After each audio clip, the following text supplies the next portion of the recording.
전지현 씨와 손흥민 씨의 버버리 패션쇼 투샷으로 많이 알려진 2월 20일부터 열린 런던 패션 위크에서 패딩 잠바의 명품으로 유명한 프랑스의 몽클레어의 The Art of Genius 쇼에서 사람들이 관심을 끌었던 건 패션과 유명인이 아니라 몽클레어와 머세디스의 협업으로 소개한 G-Wagon이 아닐까 합니다. 몽클레어의 트레이드마크 같은 퀼트 패딩의 디자인 컨셉트로 G-Wagon의 탑과 바퀴를 만들었죠. 이 협업을 위해서 머세디스와 몇 년간 준비를 해온 작품이라고 합니다. 이 모델을 판매가 되지 않을 것이라고, 다만 홍보 목적의 프로젝트라고 합니다. 개인적으로는 판매하지 않는다니 참 다행이라고 생각합니다. 사실 머세디스는 예전에 루이비통과 마히바크 쿠페 작업도 선보인 적이 있죠. 그런데 이번에 몽클레어와 협업한 모델 프로젝트 몬도 G를 보면서 느껴지는 게 명품 패딩을 입은 G-Wagon이 왜 멋있다, 가지고 싶다는 생각이 드는 게 아니고 G-Wagon이 처량하다는 생각이 드는 이유가 뭘까요? 우리나라에서도 인기가 있는 고가 차량인 G-Wagon은 오프로드 성능이 뛰어납니다.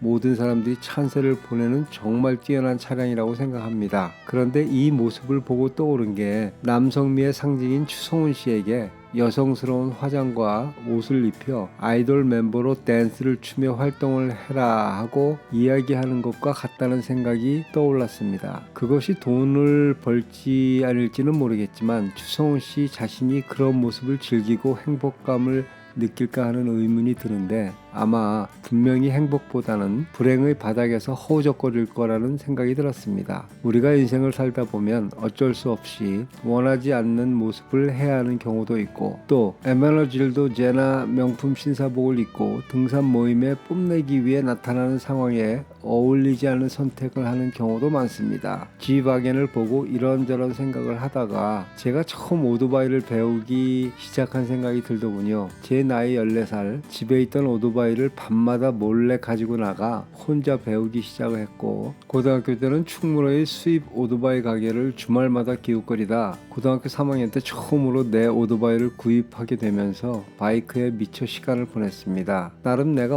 바이크를 잘 탄다고 잘난 척 하다가 80년대 중반 독일에서 직장 생활을 할 때 처음으로 오프로드, 특히 엔듀로 바이크를 접하고 눈을 뜨게 되면서 내가 그동안 얼마나 무식하고 뭘 모르고 잘난 척을 했나 자각을 했고 스스로 참 창피했었습니다. 그래서 몇 년간 주말마다 또 휴가 때마다 엔듀로 바이크 클럽, 레슨, 아마추어 시합, 세미 프로 시합 등에 참가하며 바이크에 푹 빠졌죠. 그러다 제가 신혼여행을 푸켓으로 가서 와이프를 태우고 오토바이를 타고 사고 나면서 타이항공 좌석 6석을 구매해 들것을 설치하고 우리나라에 와서 김포공항 활주로로 앰뷸런스가 비행기에 와서 와이프를 병원으로 이송을 하는 지금 생각해도 몸서리 쳐지는 경험이 있습니다. 그때는 여행 자유화 이전이라 여행하는 사람도 많지 않아서 공항 직원들도 자주 접하지 않는 특별한 케이스라 입국 등의 과정에서 참 많은 도움을 준 기억도 납니다. 그때 내 와이프와 약속한 게 다시는 바이크를 타지 않겠다는 것인데 30년이 넘는 기간 그 약속을 한 번도 어긴 적이 없습니다. 왜인지 모르겠는데 G-Wagon의 우스꽝스러운 모습을 보면서 우리 인생도 돌아보게 되고 내가 원치 않는 삶을 살게 된다는 생각도 들고 마치 내가 정장 신사복 입고 덧바이크를 타는 모습이 연상되니 왜일까요? 프로젝트 몬도 G 촬영을 보면서 좋다는 생각이 든 게 아니고 G-Wagon이 참 불쌍하다는 생각이 들었습니다. 제가 이제 나이가 너무 먹어서 그럴까요? 여러분은 웃음과 행복이 가득한 인생을 위해서 내가 원하는 것 그리고 상황에 딱 어울리는 멋진 삶을 누릴 수 있으면 좋겠다는 생각에 영상에서 주절주절 해봤습니다. 건강하시고 많이 웃고 행복하세요. 안녕히 계십시오.